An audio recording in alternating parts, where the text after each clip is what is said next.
Nakasalubong ngayon sa buong buhay mo. Isang beses lang. Di ba?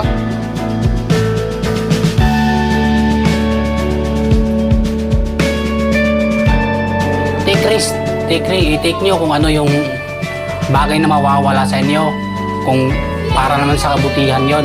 Itong nangyayari sa buhay ko, kung hindi ako bossing sumugal, wala ako dito eh. Di kita makakasama.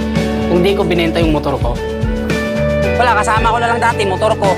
Yun lang yung meron ako. Yung motor ko nga, binenta ko, tapos pinamatahe ko dito. Oh, pagkabenta ko nga ng motor ko, grabing iyak ko nun bossing eh. Kasi yun lang yung meron talaga ako, isang bagay lang yung meron ako, yung motor ko lang. Paano kaya ron kung di tayo nagkasalubong, no? Siguro, nakauwi na ako ng Surigao bossing. Kasi last money ko na yun eh. Ayun, nagkita tayo. Ayun. Tapos ngayon nasa... Kasi nasa Taiwan na ako, men! Di mo kala. Grabe ang buhay, no?